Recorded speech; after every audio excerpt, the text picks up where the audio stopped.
Hi, everyone. Thanks for stopping by the Time We Discuss studio. And it's time we discuss what it's like to run a nonprofit organization. Lisa, thank you for joining me. Well, thank you for asking me to come on. It's great.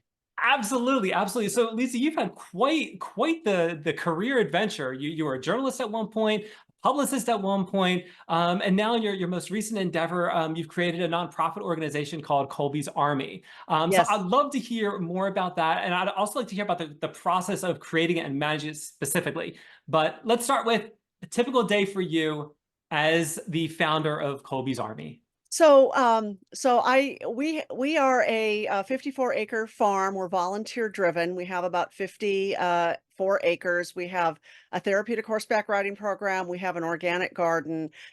We have a homeless services program with the food bank. I live on property, so I'm usually obviously the first one here. So it falls to me usually to feed the horses, to water the plants in the greenhouse, and then I come in. Of course, I have to feed the barn cats. Can't forget them. And then I come in and I'm checking email and getting my breakfast. And people are starting to arrive. And the night before, I'll have created a task list, and we try to put people where they want to be. So we just create a list, and hopefully somebody sees something that inspires them, and then they can grab that. So it might be, weeding the vegetables, or it might be scrubbing out the water troughs for the horses. It might be sorting donations or loading food into the outreach trailer. So I kind of supervise that. But then I'm also an author, so I usually in the morning I'll review what I've written or what I've edited the night before. I usually do interviews like this in the morning. I sometimes co-host a podcast called Horses in the Morning. I did that yesterday, and so I was doing that yesterday. I have my own podcast called Celebs with Horses. So sometimes I'm uh, trying to find celebrities who have horses and dealing with their publicists and their people to try to create an interview, and I might be recording that or editing that, and then in the afternoon, I'm more hands-on with the nonprofit. We do outreach services, so we've got 87 people right now in homelessness in the Nashville area that we provide food and referrals to social services and housing navigators. We provide clothing and toiletries, and just conversation, just trying to learn their stories, and the more we know, the better we can help. And then I might be teaching a couple of therapeutic riding lessons in the afternoon. Usually we have a feeder in the afternoon. I'll grab some dinner, and then I start writing or editing. And it's for me, it's a great combination of things, because for a while I was a full-time writer and editor and author, and that's a really lonely scenario. You can get too much in your head and get too isolated that way. And so this is a great mix for me, because I can have my social time, and then in the evenings and in the mornings when things are a little quieter, I can hit my creative side and do that. Wow, wow. So there is a lot going on with this organization. That's Yeah, incredible. yeah. So when you first started the nonprofit, which elements of that were the first ones that you tackled? Because I'm assuming you didn't do the vegetables and the No, homelessness and the therapeutic, right? You didn't do that all at once. So what did you no. start with, and how did that unfold? So we started with the homeless outreach, and the reason we did that is Colby's Army is named after my son Colby, who passed away in 2009 from an opioid overdose. And he was the type of young man who just wanted to help people and save the world, but he'd had some mental illnesses, one of being schizophrenia, and as a result, he had trouble being in a building. And so he became homeless the last 6 months of his life. I talked to him or saw him pretty much every day, as did many of his other friends, but he couldn't get into a building without really having an emotional or a meltdown. So we decided to help people in homelessness. One day I picked Colby up to take him to dinner, and somebody had given him a backpack, and he was so excited and so grateful. So we decided to give backpacks to people. And then we thought, wow, we should put things in the backpack, some helpful things. And we didn't know what we were doing. So we started putting, water and protein bars and washcloths and soap and shampoo and sunscreen, and it just grew from there. And we we were in my basement, and then we were in volunteer basements and church basements, and all of a sudden the board of directors said, look, we've got like 5 different locations that we're storing things, and we should have our own place. And so we looked and looked and looked, and just through a bizarre series of events, we ended up just outside of Nashville in Ashland City, on this 54-acre farm. And we thought, wow, we have a farm. And I was in a meeting with Metro Nashville, and they were talking about some people in homelessness who are housed don't stay housed. And I thought, wow, that's kind of weird. Why wouldn't they stay in an apartment? I mean, it's everybody wants to be housed. And they said they didn't have the life skills. And so one of my other careers at the time was I was a therapeutic horseback riding instructor at a big program in Franklin, Tennessee. And really, when you're teaching therapeutic riding, you're teaching life skills. So you're teaching 2 and 3 step directions. So you can say, Susie, can you ride your horse forward? And when you get to the fence, turn left. And so you have to remember those things. I thought, we teach life skills. And so I thought, let's do a therapeutic horseback riding program at Colby's Army. Let And me just so, interject for 1 second real quick. So yeah, the therapeutic horseback riding, when you are working with those individuals, are those people that are might have some kind of physical impairment that may be from an accident or born with, or something like that? What's the yeah, typical that's clientele a like for that? great that's a great question. So we call it a life challenge. And so they can be ages 5. Our oldest participant is 83, and it's a physical, a cognitive, or an emotional life challenge. And that can be aging, it can be grief, it can be a teenage girl who is bullied in school, it can be cerebral palsy, autism, traumatic brain injury, post-traumatic stress. It can be paralysis or stroke, anything that inhibits an individual from living life to their fullest capacity. So going back to the start of the nonprofit, when you were creating that, what did that look like for you? I spoke to another woman, the founder of Stevens Wings, which was another nonprofit. And her nonprofit was in the very early stages when I spoke to her. I think it was maybe only a couple months old at the time. So it'd be interesting to hear your perspective, having done this since 2009, I think you said. Mhm. Okay, Yeah. so what was your process like, and how did it grow into the nonprofit that it is, from a lack of better words, a business perspective? How did it grow from 2009? How did that process work out for you? I had other careers, and I kind of took those skills into managing the nonprofit. But to be honest with you, we all we wanted to do was help people in a way that Colby would have done. That was kind of our initial business plan. What would Colby do? And so we got our 501(c)(3) pretty quickly, and so we were able to take donations and things. And I had learned a little bit about grant management and grant applications through my work as a therapeutic riding instructor at other locations. So I, used all of that. But to be honest with you, the first probably 5 years, it was really stressful because how are we gonna get the gas to go out and serve people, we don't have that. And so really needs a pair of size 34 pants. He's homeless and he doesn't have anything to wear. How am I gonna get that?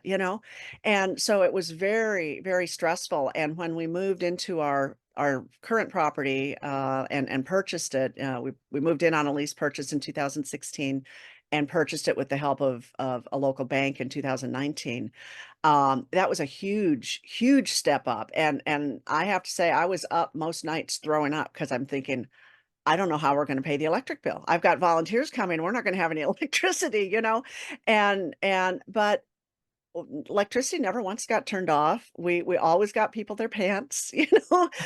Something would just magically show up. And so you just I just felt I had to surround myself with our board with some really good people, and I think a lot of nonprofit management is it, like any business, it's networking, it's who you know, who can you call on to help, who can you call on for advice, and I just happen to have a couple of lawyer friends. I happen to have a guy who was a genius in marketing, who was a friend, so they ended up on the board and along with a few other people and they were kind of my go-to. Whenever I was having a meltdown, I'd call and say, "How do I do this?" And we'd talk it through. And then we started getting volunteers and I found the volunteers were a wealth of knowledge as well. It's, "Oh, hey, have you called Joe who lives up the street?" And it might be, I can't get the tractor to start, which means I can't move the gravel into the potholes in the driveway. So, and then somebody's car is going to get a flat tire or they're going to break an axle because there's a big hole. A lot of it is networking and who you know and who you can reach out to and joining the local chamber of commerce and going to community events and things like that. So once we started doing all that, things leveled out. We started getting larger grants. We still have a little bit of a challenge with you hear about these large donations that philanthropists give. We don't get much of that. But we do get grants. We get a lot of smaller grants. We have one lady, bless her heart, she's in her 80s now. She has sent us $2 every single month since we have started. $2 every month. Wow, that's And awesome. I love her. I love her. And over the years that's made a big difference. And I tell everybody, no gift is too small. And a lot of times people say, "Well, I don't have any money, but can you use this case of bottled water or can you use a ream of paper?" And it's like, "Yes, yes, bring it on." So yeah, so it's maximizing your resources, whatever they are. So let me ask you this. Going back to, you talked about the board. Mhm. What was the formation of the board like? And I'm assuming as part of having the nonprofit classification, I'm assuming you're required to have a board. Is that Yes. correct? Okay. So Yes. what's that process like of creating that? It's pretty legally it's pretty loose. I think you have to this might vary from state to state. I don't know. We're in Tennessee. We had to have a minimum of 3 people. One had to be a president, one had to be a secretary. We have intentionally kept our board pretty small. We're usually 5 to 7 people, only because I've been involved in other nonprofits that have ginormous boards, and then there's all this infighting. And I thought, well, maybe Too we many can cooks in the minimize. kitchen. Yeah, I only have like 5 people to deal with rather than 15. So we intentionally kept it small, but kept it very selective in that I wanted they talk about time, talents, and treasures. And so on your board, you want people, somebody who has time to help, somebody who has talents who can share, and somebody who has treasures who can donate. And so we got a good mix of that. And then we got a good mix of, as I said, the legal, the marketing. I've got some public relations experience. So you wanted to cover all of those bases that you might encounter in running a business. Because I tell people, a nonprofit is a business. It's just a nonprofit business. So you want to make sure all of those things are covered and making very sure that your board knows what's involved for whatever you're asking them to do. What's their time commitment? Are you meeting monthly? Are you meeting weekly? Are you meeting quarterly? What do you expect them to do? And being very upfront. And particularly when you're starting out, that can change. I mean, lots of things can change when you're starting up because you just don't know how things are going to flow. I never envisioned a 54-acre farm and 2 tractors and all of that. That wasn't in the game plan, but it happened and it's great.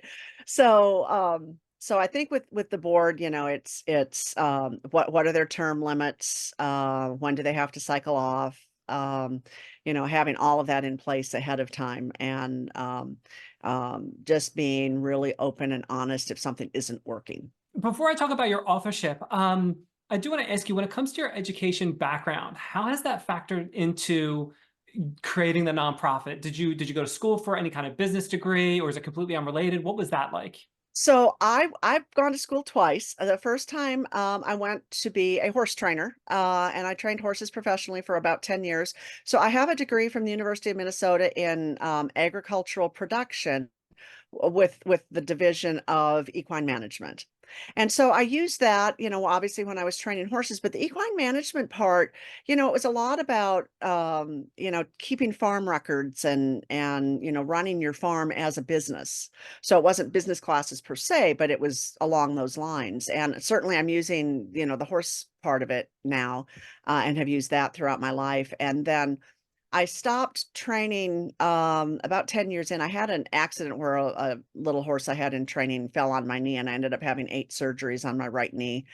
And the knee's good now, but I couldn't and probably still can't ride at that professional level, and I was honest about that. And the only other thing I really liked and wanted to do was I loved music. And so I ended up moving from Washington State to Nashville. And I became a publicist in the music industry. But before I did that, I went back to school and I got a degree in communications and journalism. And back then, I'm old, and so this was a lifetime ago, but they didn't have like a degree in public. Oops, yikes, sorry. They didn't have like a degree in public relations or anything like that. So communications was as close as I could get, and I went to Nashville actually to be a journalist. And I was working in as a assistant in a music industry office at the time until I could get a job. And there was a booking agent next door who said, you know how to write and you can talk to people. And I need a publicist for one of my clients. And I said, I have no idea how to do that. I don't know. He said, but you'd be really good at it. And then he told me what it paid. And I said, oh yeah, I can do that. So one thing I also like to discuss is if someone is changing careers midlife. So kind of like what you did with Hmm. Colby's Army. Hmm. Invariably, if you're starting your own business, it gets to the point where you have to decide: do I gamble on myself and put everything I got into this business, or do I call it quits and stay in my cushy job, my security? Yeah. What was that process like for you? I always gamble on myself, but I always do it in a strategic way. So, for example, I learn about what I'm going to do before I do it. So, before I started writing books, I went to every writers conference, every book fair, every book festival. I talked to every author, every publisher that I could find to learn what's this really like. It's not just writing a book and then going to a bookstore and having 20,000 people show up and, want to buy it. It doesn't work that way. Same thing with the publicist. When I realized I was going to be a publicist, I called other publicists and said, "Hey, here's my new client. Just want to say, can we have lunch? Can we have breakfast? What can you share with me? And people are very willing to give. And so now it's really, to me, it's an exciting time, like all this Zoom calls and stuff. You can get education right at home for anything you want to do, you know? And so I always tell everybody, educate yourself as much as you possibly can. And if that means, you don't have the money or the funds or the wherewithal or the time to go back to college, well, don't, but find a webinar, find a seminar, find something that's going to educate you so that you know what you're getting into. Because I think no matter what you're doing, the biggest reason for failure is you didn't prepare yourself. I completely agree. I was speaking with film director George Siegel just a couple weeks ago, and Yeah. his video comes out. I can't remember if his will go live before yours or not, but it's interesting. We had a very similar conversation about all of this information at your fingertips. On YouTube, you can learn anything from that pretty Oh, much. There's yeah. so much information out there. So let's just spend a couple minutes, maybe 2 minutes. Let's talk about you as an author. What was your experience like with that? Tell us about your books. Yeah, so it's great. So I wrote Write What You Know. I wrote a book about country music stars and their horses, and it did really, really well. And I got an agent and I got a publisher, and it's done really, really well. And I've always wanted to write fiction. So I have on my fiction path, I wrote some nonfiction books with some minor celebrities. I either ghost wrote the books or co-authored the books. One of them is with a man named Brad Cohen. We wrote a book called Front of the Class. He has Tourette syndrome and became the Georgia State Teacher of the Year. Hallmark picked it up for a Hallmark Hall of Fame movie, and IMDb, the movie database, just named it the best Hallmark movie of all time. So that's very exciting. So I wrote, I don't know, 20 drafts of my first cozy mystery. My protagonist is a horse trainer. She keeps stumbling over dead bodies. Well, I finally got a publisher. It's won, I think, 8 different national and international awards. I'm on the 6th book. It's been optioned for film and television. So it's very exciting. It's great to be able to create your own world in fiction. So you can, I tell people the first couple of books I spent killing off a lot of my ex-boyfriends on paper, and that was a lot of fun. So, I'm past that now, and but it's great. It's a creative outlet for me. People seem to really enjoy the Cat Enright series, and I enjoy writing it. And I just wrote my toughest book, which was a nonfiction book about horses written with my fictional character, Cat Enright. And so we're talking about horses and horse behavior and horse training. It's called Lead Ropes, Don't Lead Horses. And that came out, I think, in December, but it's been a lot of fun. Oh, that is awesome. That is Yeah. awesome. Wow, so many great things are happening over there.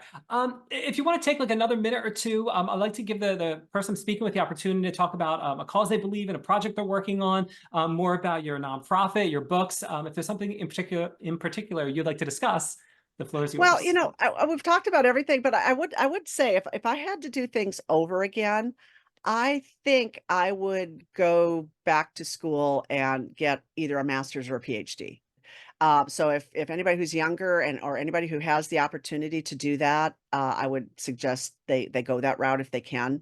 I think the knowledge and the training that you get through that process is amazing. I have a lot of friends who have done that, and I think at this point in my life it wouldn't make that much difference, but I think things would have been easier early on if I had done that. So I would suggest that. And if you can't, just find education. And the other thing too is that meet everybody you can, keep everybody's contact information, be that person who has 5,000 friends on Facebook, and has the big Instagram account. Know everybody you can possibly, because you don't know when you're going to, for example, a month ago, I had to find somebody who could donate size 15 shoes. We had somebody in homelessness who had size 15 shoes.